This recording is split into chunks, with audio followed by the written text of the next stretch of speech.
Hi, everybody. Welcome to the Purpose People podcast. We've got the other half of the amazing duo raising the bar. So we're going to welcome Chris, who is a shepherd, and he's going to tell us some more about his insights, his stories, and how he come to take team building through sheep onto a whole new level. So welcome, Chris.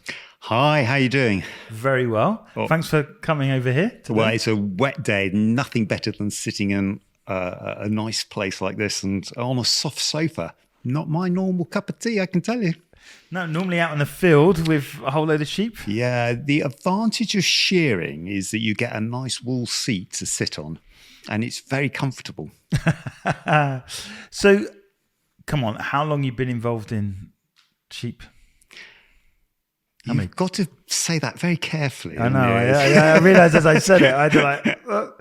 It's working with sheep. How long you been doing that? I've worked with sheep. Actually, not as long as I've been involved. Always wanted to be a farmer. Okay. Since I was quite small, I always wanted to be on the land, always working that way. But I was born and bred in London, so it wasn't. So quite. Yeah, it was quite a radical thought. Yeah. Parents were really annoyed. You know, they're going, well, we can't afford to buy your farm, and therefore you'll only be a farm worker. And wow. They really did their level best to try and push me off that track. And so actually, all I heard was actually they couldn't help me to be a farmer. And that was fine. I didn't want the help.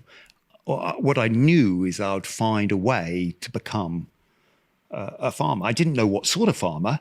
And so what I did was to get as much experience around the subject as I could. Yeah. So they were keen for me to go and do a butchery course and to work in the local supermarket. You know, I was just young. I was about 16, 17 at the time, you know, just looking at different careers and trying to do other things. So that's an interesting thing. So very early on in your life, you knew that's what you wanted to do. You weren't sure how it was going to fully outwork, but you had this deep ingrained, this is what I want to do. I want to be outside. I want to be creative. I want to be in an environment which is constantly evolving. Those were the sort of things. So I was that sad person who, you know, your parents say money doesn't grow on trees. Yeah. And I went, that's because they don't know how to grow the tree. And so therefore I planted some of my pocket money. I did not make the mistake of planting paper in the ground. I did do the old copper pennies and put them in the ground in the hope. And I thought, it's because they never gave it long enough. If I gave it long enough and cared for it long enough, it would grow. And actually, that was really good to then understand the science why it didn't grow.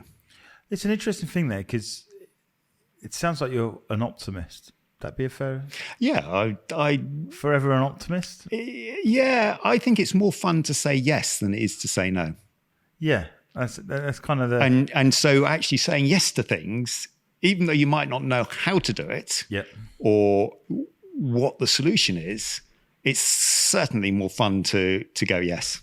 So you said yes to this farming journey, and no to what essentially your parents, where they wanted to guide you, maybe. Yeah, they were. Well, you just thought anything but farming. Anything would have been better. You know, it was. So, how did it work? Did you have to leave London? Did you leave home, or and then go and study? Well, I'm very grateful to The Good Life. You remember that? Well, you might not remember that program called TV show. Yeah. Felicity Kendall and my dad absolutely loved The Good Life.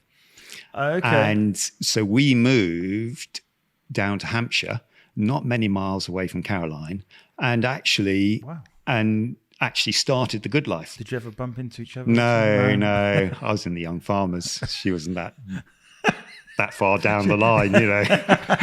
That's another story. Yeah. And so I got some farming experience on a farm, which was a great farm because it had pigs, it had corn, it had vegetables, it had all sorts of few chickens. And I thought, this is the place to be. You know, I get a little bit of handle on everything. And because it was such a small farm, my first year as a student, I had to take the combine to bit and rebuild it. Oh, wow. And I thought, this is good. And I worked out how it all worked together and, you know, put it together and it worked fine. It was brilliant. It was a good job. And driving home one day, I was on a motorbike a car pulls out in front of me and I drive in the side of it and broke my pelvis. And I was due, I'd literally that day, I'd handed in my notice to the farm to say I'm going to college. And they said, that's fine, that's fine. And literally that next week, I was going to go to college, which was Sparshot Agricultural College. And I thought, yes, my career's up and running. I'm going in the right direction.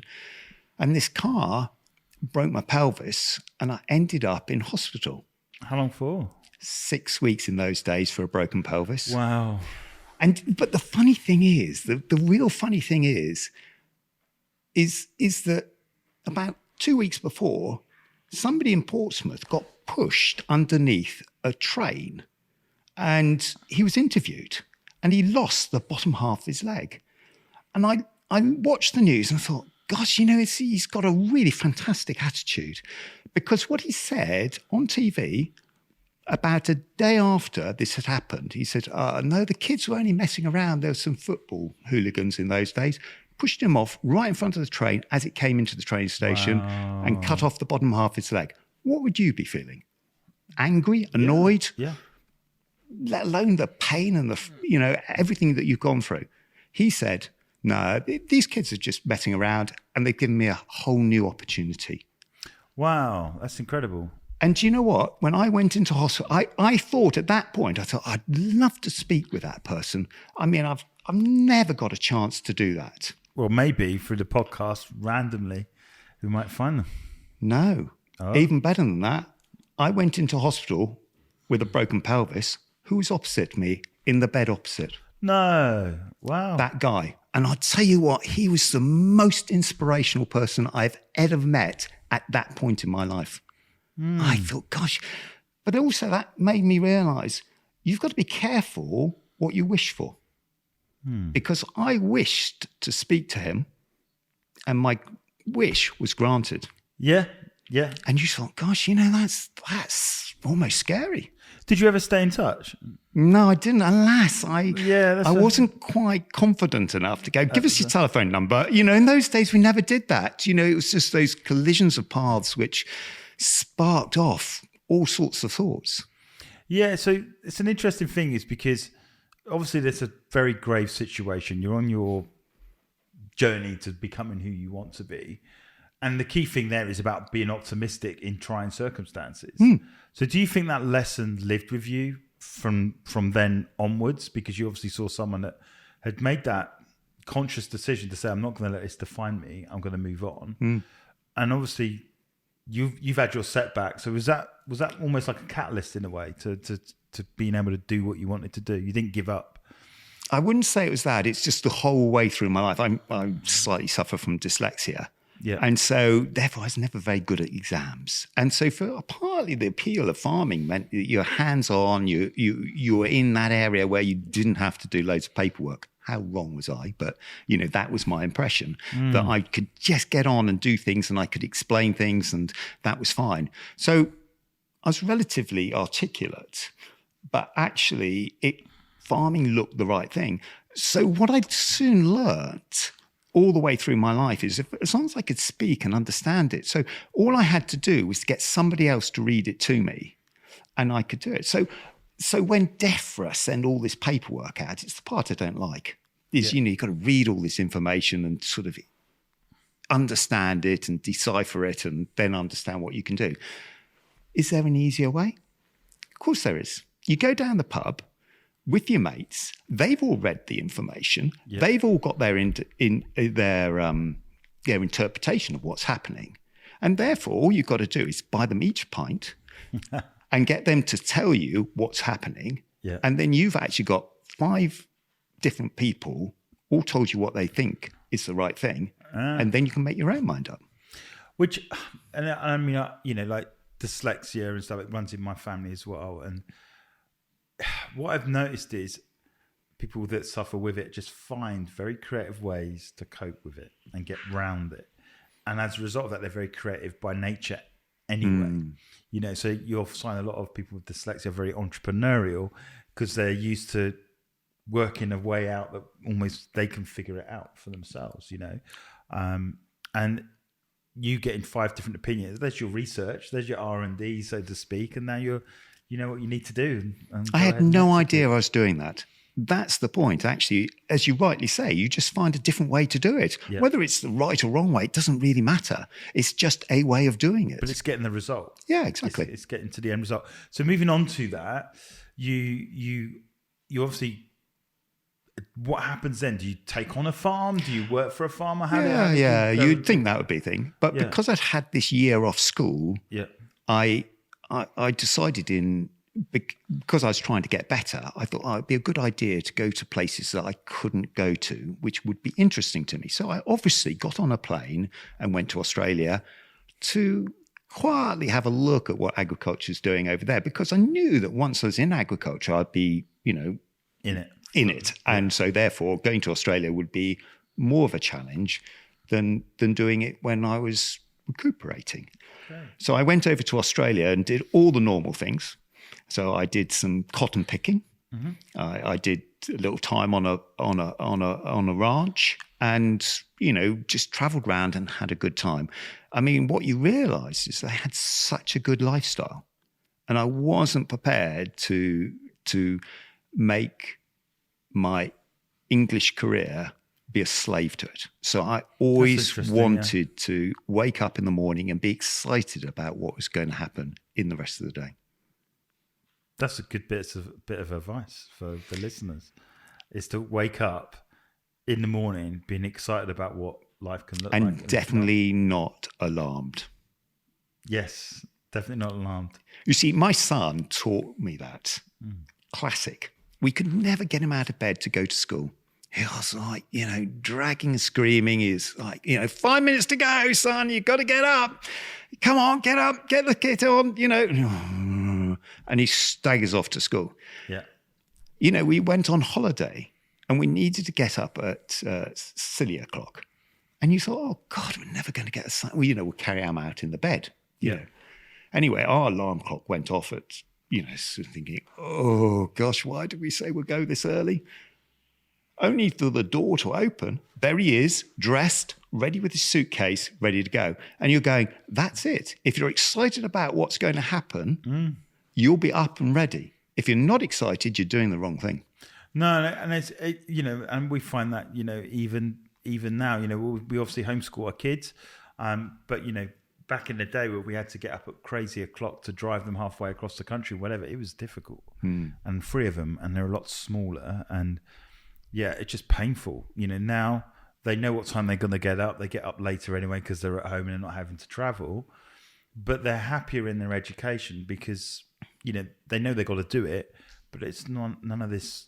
The horrible get in the car, drive, stuck in traffic, everyone getting stressed and anxious, then getting there, and then do the same again the next day and the next day for 15 years. And so I think changing that, if you're not happy, change it, which is what happened to us. The kids weren't happy in education, so we changed it. Yeah. And we were brave enough to say, well, if this isn't working, let's do it differently. And, they're still with us and it's going okay. And thankfully Claire's a teacher. But we realised that happiness part was a big clue to actually, rather than just, stiff upper lip and let's just keep going or push through, as they say, is that no, it's a big sign, let's make some changes. And I think sometimes we, too often, just pot up with it. So I quite like your outlook to living and outlook to life. It's good. It's more challenging. But again, it comes back to it's more fun saying yes than no. Yeah. I mean, life is not hard. It's just different. And challenge is good because if we had no resistance, we'll be all... Well, it'd be boring, wouldn't it? Yeah, exactly. Go on. No. So, for instance, you're in Australia, you've had this amazing time or whatever, but at some point you obviously come back to the UK. Yeah. So I did then a diploma in agriculture, which is a general overall. And then I decided it would be a good idea to do 3 years traveling around the world. Because I saw the 7 months of, wow. This is amazing. I can learn so much. Yeah. And I learned so much in that 3 years. So I went to all sorts of places. I went to, I started off in Canada, America, down to Mexico, right down to Belize or British Honduras, or right down there. And then over to New Zealand, Australia, and came right up to China, which was amazing. I mean, this is the part which really excited me, was going, okay, again, there's another reason why. So in Israel, I milked 500 cows. Wow. So, yeah, they wanted me to stay because they realised I was quite a good stockman. I realised that when I picked out. So in Israel, because everybody works together, which is really interesting. So you only milk once, even though they're milked 3 times a day. So it's a high intensity cow regime. Yeah. So one group of people would milk 3 times a day. And then one group would look during the day. Yeah. So the people looking would look at the behavior of the animals and go, oh, this one needs this one needs that, or this needs that. And they would open and close the gates for the people who are milking in the milking parlour. Mm-hmm. Anyway, I pointed out this cow wasn't very well and should have a look at. I didn't know what was wrong with it, but it definitely wasn't well. And actually, a week later, they eventually caught it, and it had a twisted gut. And, but I had seen that a week before. And that's why I said, you're good. You've got an eye for this. You should develop that, which was really before I'd settled on what you were going to do. Yeah. So you're traveling the world. You're obviously applying the agriculture sort of. You're trying it in different settings and different situations, but you still. I just want to interrupt there because yeah. I want to come back to the cows in China. So they were milking 500 cows. And the point of the story is actually the 500 cows, I go into the milking parlour and I couldn't believe it. There's no machinery, no nothing. Just 250 people come in and milk the cows and go home again. And you're just thinking, that's the difference between what's happening in Israel, where you get 8 people for 24 hours. In China, you get 250 people to do the same job. Obviously, for a shorter period of time. No. They milk them by hand. So the machine is quicker. Yeah. But 250 people milk 2 cows each into a bucket. Yeah. And then they process the milk. But the animal husbandry of the cows was just as good as it was in Israel. Okay. So that's the point, is actually with the amount of labour, you can do it by machine or labour. And it's getting your head around 250 people just coming in and milking 2 cows each. What do you think was more efficient? Oh, definitely the Israel was more efficient and the cost per unit was a lot less. Yeah. But if you had labour available, I mean, so when you're driving round in the, they were laying a road, a brand new road. So you know what happens in the UK, scalpings come out and then this comes out and then that comes out. In Russia, they have dirty, great big boulders. And then men with sledgehammers and chisels knock those big boulders into smaller boulders until eventually the women come along sitting on a little stool with their little hammers and making a perfect finish. Wow. And seeing that just means that labour, it's amazing if people all work together, what can be achieved. Which leads me to, you've got all this experience by going around and seeing how other people work and other people function. Yeah. Ultimately, how other teams work. Yeah. Different teams. So you go and travel all around the world and then you decide to move back to the UK? Well, you know how your parents say, you've got to settle down and earn some money. And I'm going, okay, right, yeah. And so therefore I started to work with sheep. And I sort of knew at that point, actually, I've got a real flair for sheep. I don't find them at all difficult. I could just look at them and go, oh, that one's not well. Oh, this one will do this, that one will do that. But so that was your stream. You thought, that's what I'm going to do. Shepherding, well, there's plenty of opportunity with shepherding. Yeah. So there's a thing called being a grazier where people offer you grass and you can put your sheep on there. And I thought, oh, that sounds good. So I can have as many sheep without the capital cost of buying the land. Right, good. So I could go, oh, you've got some grass. Can I buy it off you? It's worth this to me. Yes or no? Yes, great. I'll put my sheep there. That's it. Job done.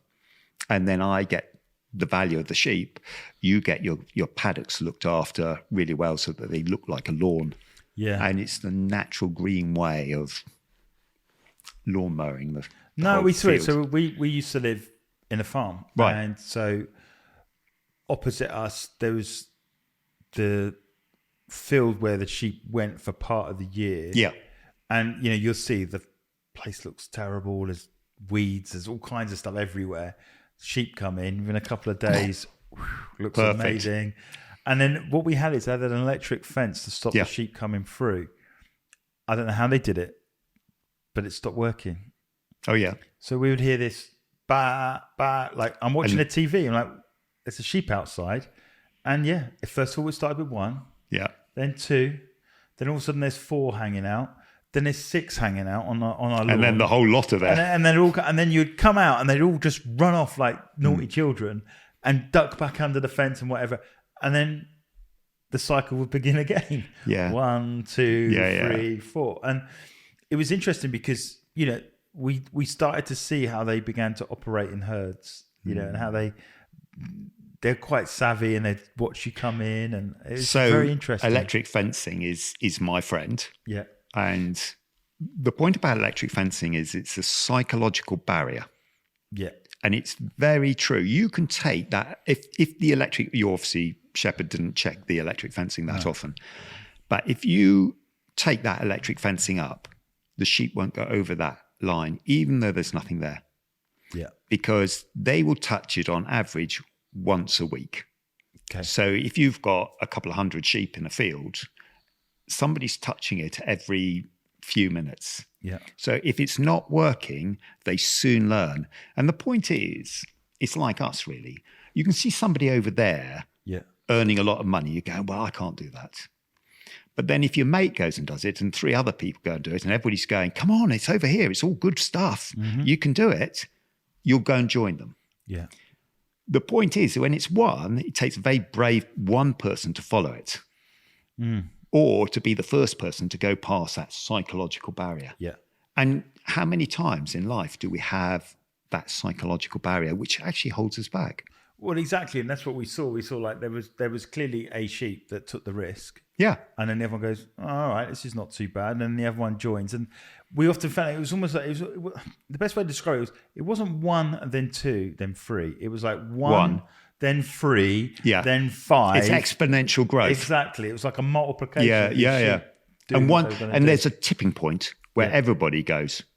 Well, we think that we moved out before we got the tipping point, and I think they got moved on. Oh yeah. In the end, but the thing for it was just interesting to see the behaviour of sheep and the personalities and the way that they interacted, and because not being around it, obviously I was from the city, and now you're seeing we're surrounded by sheep here, and what do you do? And literally, Claire now, because my wife had been on the your team building exercise, she kind of knew what to do. So she was, so she kind of like steering them back into the fence and stuff. Whereas I'd be like, how do we get rid of these? Yeah. Claire's like, just we'll talk to them and tell them that way. So definitely that stuff that they learned lived with Claire because we managed to manage the escaped sheep scenario. In terms of team building though, because obviously you've come back, you recognised like shepherding is your thing. How do you go from shepherding to then go into let's start a business, getting other people who've got no clue of shepherding to shepherd sheep? Well, when you start something, you think, it can't be that hard. I mean, like for me, just getting the sheep in the pen is a 2-3 minute job. I don't see it that difficult. Yeah. So how it actually came about was by having a cup of coffee with somebody who's having in a flame. He was starting a charity for teenagers, and I was interested to hear how you set up a charity. I've never set up a charity. I've got no idea. I'm always curious to see or hear how people do things. Rather like this podcast, it's great to hear how other people do things and to their approach and like that person who got pushed off in front of the train. I was interested to hear, and that curiosity has never left me.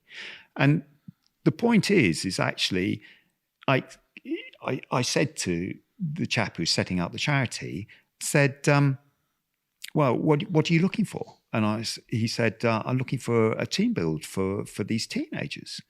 And a throwaway comment was, well, you ought to get them down on a farm, run around, lose a bit of energy, and then you'll be able to sit them down and teach them something. And I thought, great, that's my 10 pence worth. Yeah. That's it. Thank you very much for the coffee. Bye-bye. He said, not so quick. He said, what do you mean? And you know how that dreadful feeling when you've got one brain cell and you go, come on, please work, And I go, well, round the sheep up, put them in the pen, and we'll do something. We can always do something with sheep. There's never a period of time that you can't do something with sheep. Yeah. And he said, oh, that sounds good. Can you just run a trial experience? And I go, yeah, sure. So we showed them a clip of one man and his dog and thought, oh, well, there you go. That's what we do. Go and do it. And so these teenagers were good at grunting and groaning at each other. Like sheep. And they all had slightly different approaches. And they didn't have a Claire on their team. And they had to sort of like just get together, come up with a plan and execute it. And I guess actually I thought it would take about, wow, they're not as good as me. I understand I'm a professional, so that'll be 6 minutes. Oh, possibly 12 minutes. Well, half an hour, they'll easily have got them in, won't they? Yeah. How long was I? How long? 2.5 hours. Wow. And you're going, gosh, and that's with help.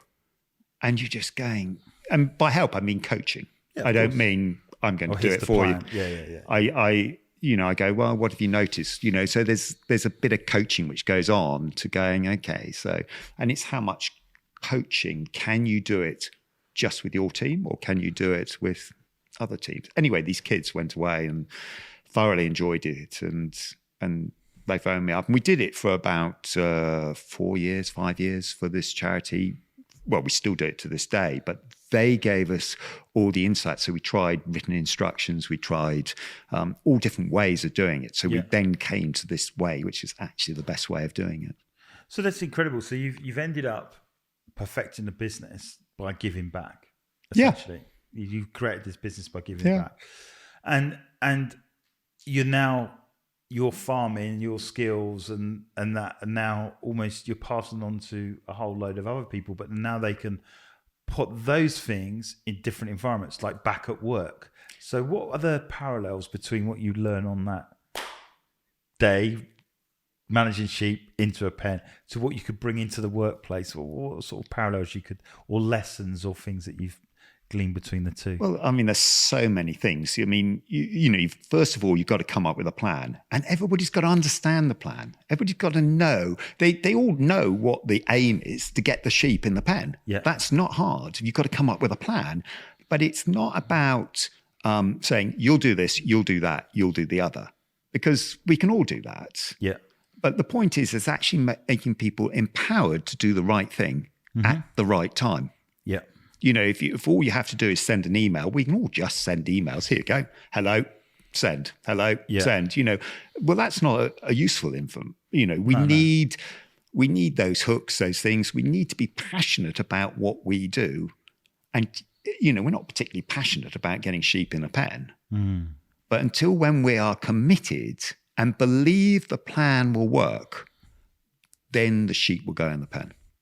And how often do you find a difference in the length of planning from each team? Yeah. Do people like, you'll get a team where just almost spend, let's say they got an hour, they spend like 45 minutes coming up with a plan, or do you find others 5 minutes and they're gone? Well, this is the interesting part. So you're shown a clip and you go out in the field, you go, right, there's the pen, there's a sheep, over to you. Do you spend time planning? Because if so, what are you going to plan? Because you've got no experience. Yeah, true. So is it good to make a plan on what you don't know? Or is it better to go off into the field and explore? Yeah. See what happens when you walk towards the sheep. See what happens when, we try and get them in a direction. The art of a good plan or getting commitment out of people is getting that buy-in. Yeah. But they've got to actually believe that they can do it. So the easy way for me as a shepherd is to see where the commitment is out of 1 to 10, do you think you get the sheep in? You know, sometimes you get 1, 2, not cat in hell's chance of getting it in. But the point is actually check in with the team and to see where they are. Because actually, if it's anything over 6, you've got a fair chance you might do it. So confidence, would you say? It's the belief that you can do it. Yeah. The belief of the team, whether they can do it. Because one person might be going 8 or even 10. But it needs the collective. But actually, you need that collective, a minimum of 6, a minimum. And then obviously the different teams that you're involved with, and you obviously different sectors and different. Is there a particular sector that seems to work better than others? Like, you know, if it's a call center versus computer programmers, is there a sector that you see? I can't say it's a particular sector, but I do know is the people who don't speak English do better. So if English is your second language, you're far more forgiving than a native English speaker. Okay. So I'll really listen to what you're saying because we're speaking the same language. Yeah. And I'll pick holes in everything you're saying. But when I'm a foreigner and I'm doing it in my second language, suddenly I'm taking the essence of what you're saying, not the literal of what you're saying. So when I say stand, you'll make up your own idea of what stand means. Whereas, well, you told me to stand, I'm standing. Do you see what I mean? There is that big difference from going, right. And if it's not your first language, you give them a lot more slack than you do if it is your mother language. That's interesting. So the thing that I feel what you described about that planning journey is that fouling forward scenario, that test and measure, that give it a go, it doesn't work, and then tweak it, and which is quite, you know, certainly within software programming, that is a way to, that's a methodology. You test, you measure, you try, and you get done. And you know, when we're talking to Caroline, we're talking about academic and being more vocational. And I think if you do the split, I think there are a lot more people that are more vocational and learning on the job than they are let's learn in theory first and try and apply it. And I think what you've got is a scenario where they're going into this learning environment.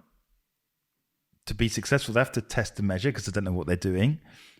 And then surely if they learn those principles there, they're going to have a much stronger team at the end of it because they can apply that to their everyday and go, say yes, rather than say no, and let's see what happens. You know, so I love the parallel between what you're doing in terms of taking something from a not an academic or have the plan completely nailed down, but fail forward perspective in order to achieve something much bigger, much greater to get it down.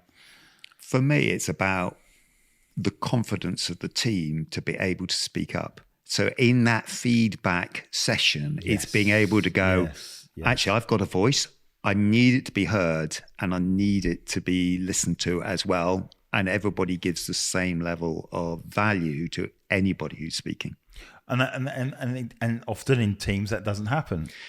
Often it's because you're the boss, you get the largest voice, which isn't necessarily, and we see this many a time, the loudest voice doesn't necessarily have the best idea.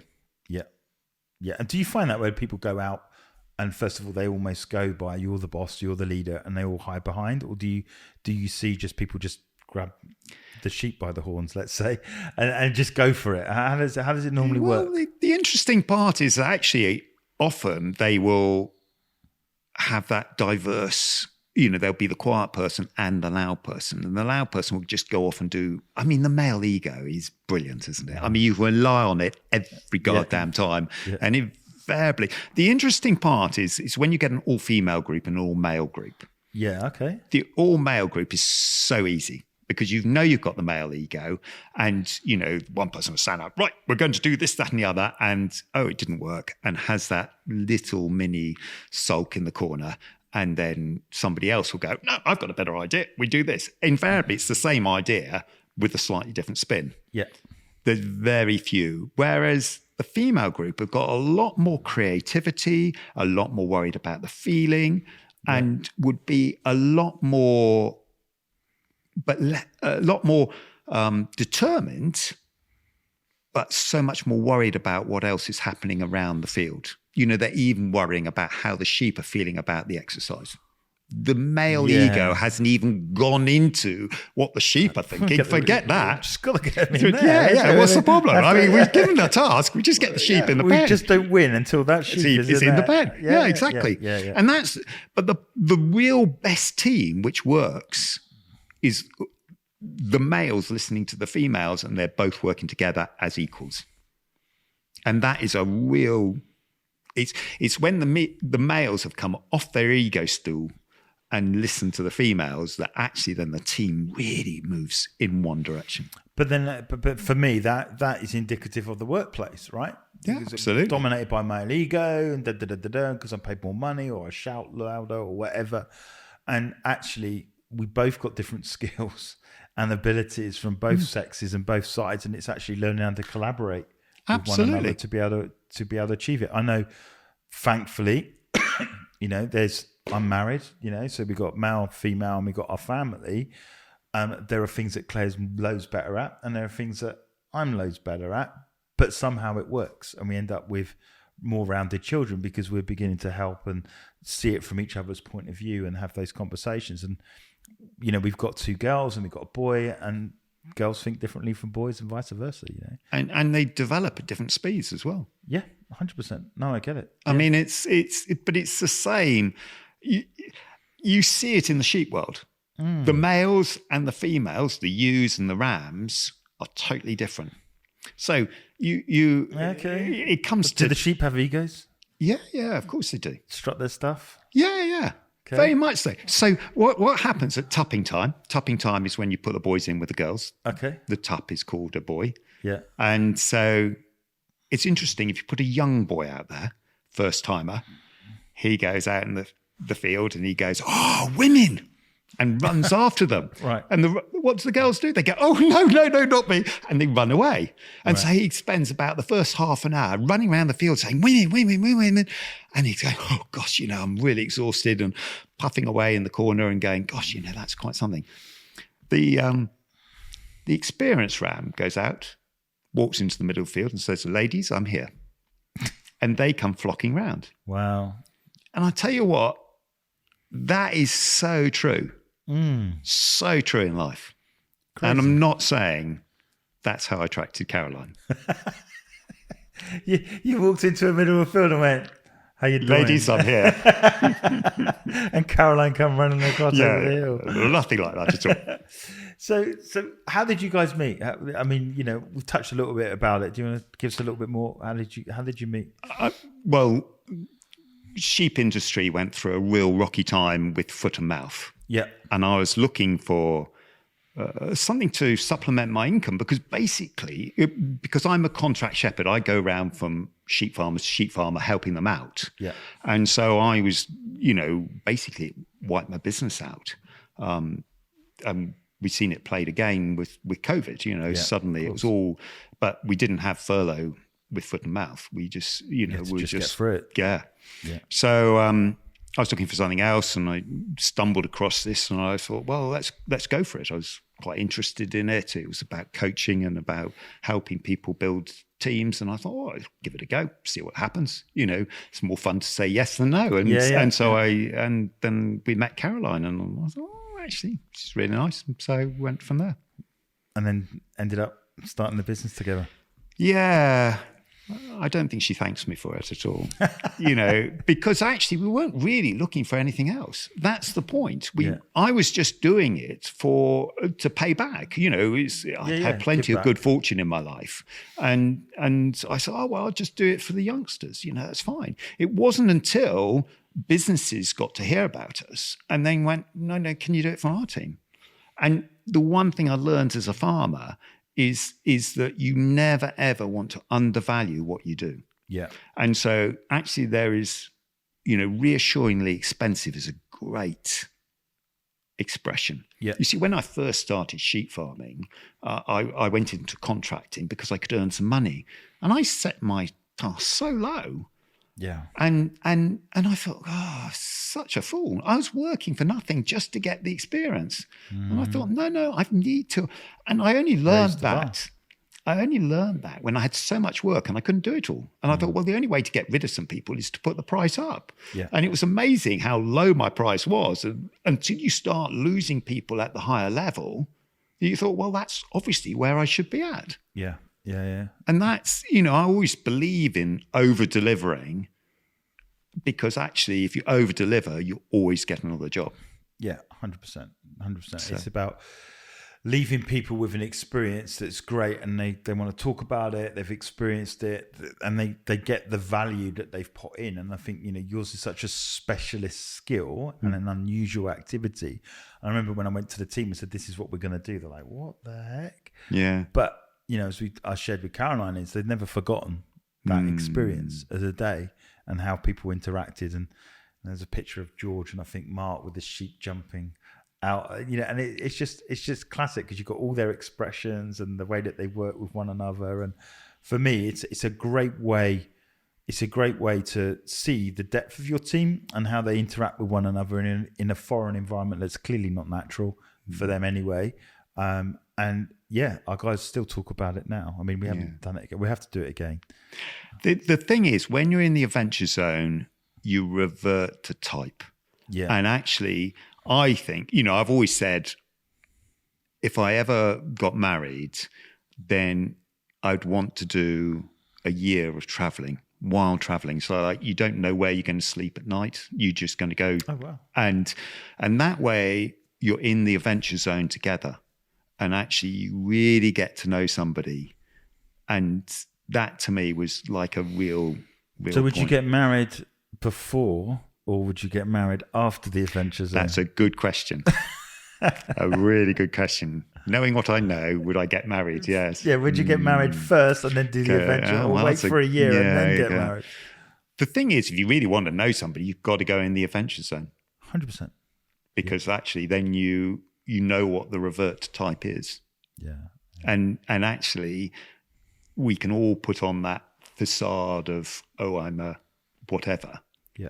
But actually, if you really want to know somebody, you've got to go to the adventure zone. You've got to push the limits. Yeah, and that's what it does. It makes people uncomfortable in a sense. So revert to type or whatever, or they come out of themselves, or that they can see the answer and it bubbles up so much they're just like, I've just got to speak up. I've just got to share because I can't stand this because it's so.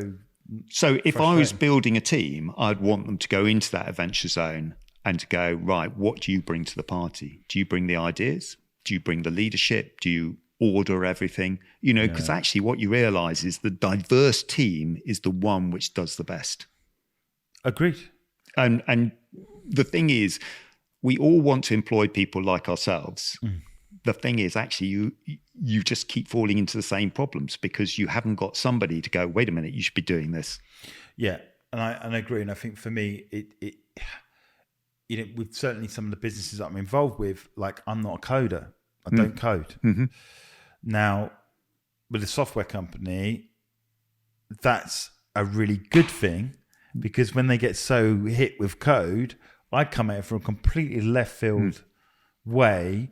That's not bigging myself up, but it's just because I don't have the knowledge of code, that's not restricting me to say, well, could you not do it like this? Now, with their knowledge, they go, actually, we didn't think about that. Yeah.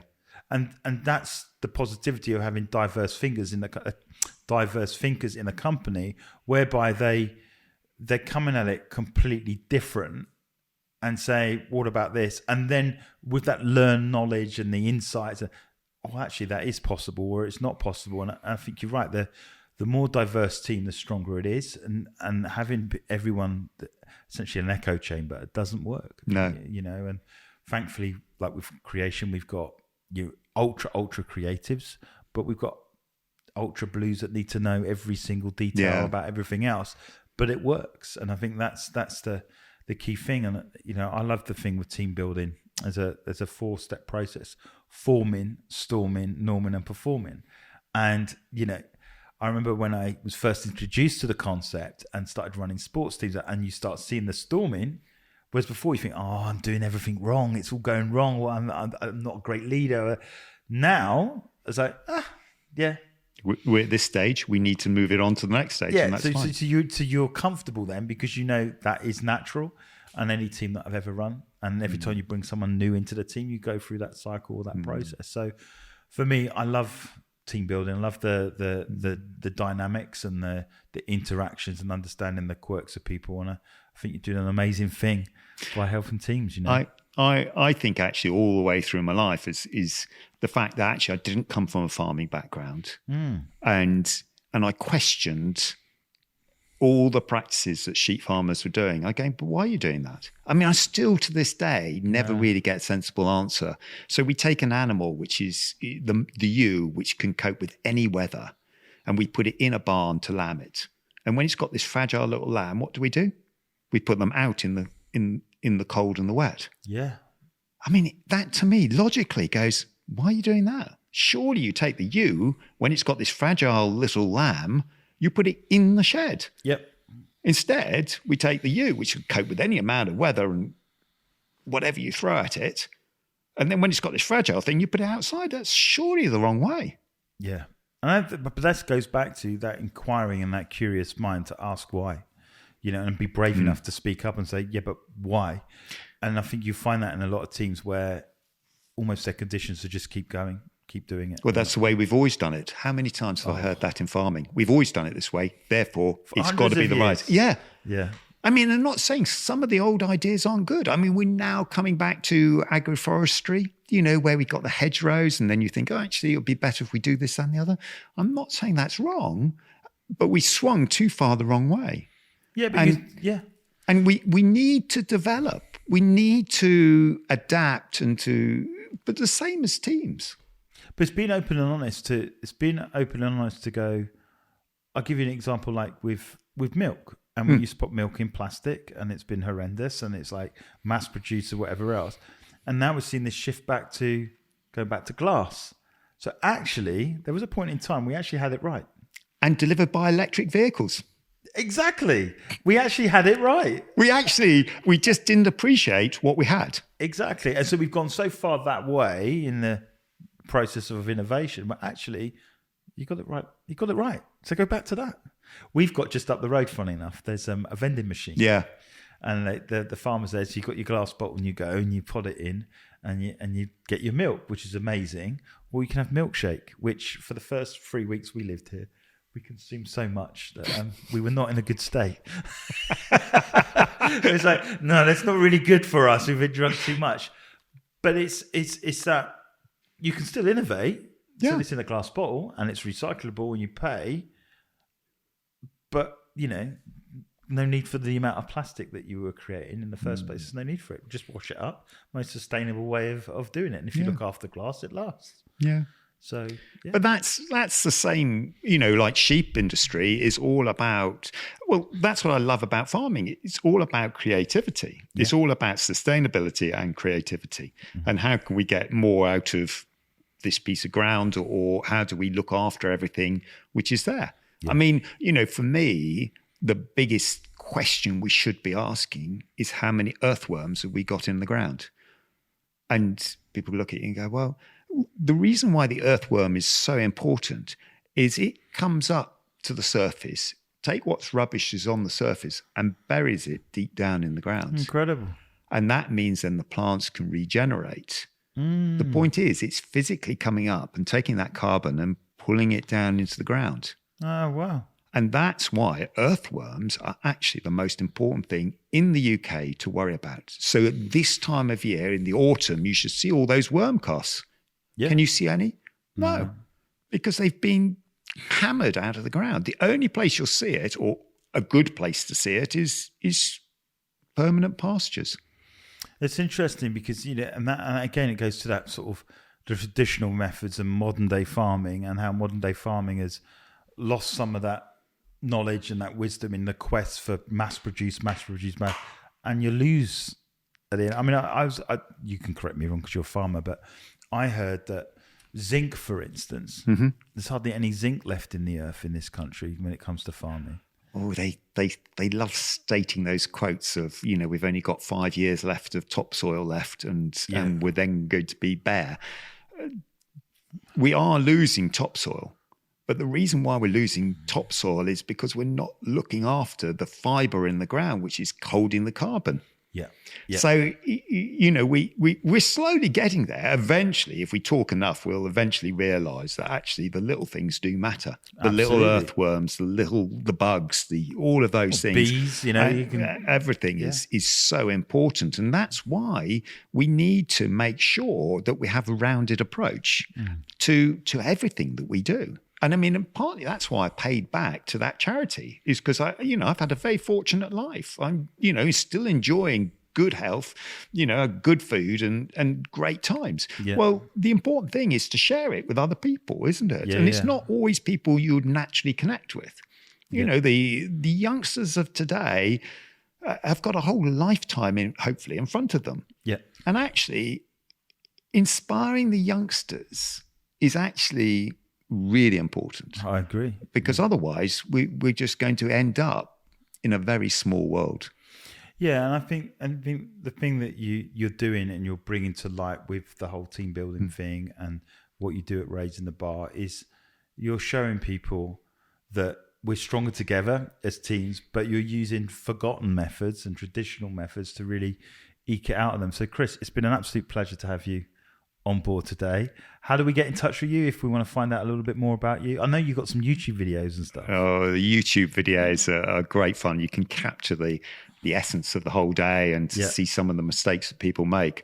But the best thing is if you Google team building with sheep, you'll invariably find raisingthebar.com. Cool. So it's bar being BAA at the end, the of the sheep. Excellent. So well, thank you so much. Really enjoyed our time together. If you want to find out more about them, they've got a podcast as well, Raising the Bar podcast. You can find out. You can find our podcast on Purpose People, and you can see our list of episodes there. You can be found on Apple, Spotify, Google Play, and also watch us on YouTube. So I encourage you, don't just follow Purpose People, but follow the guys at Raising the Bar as well, their YouTube channel. Subscribe to them and enjoy the nature of team building through sheep. So thanks so much.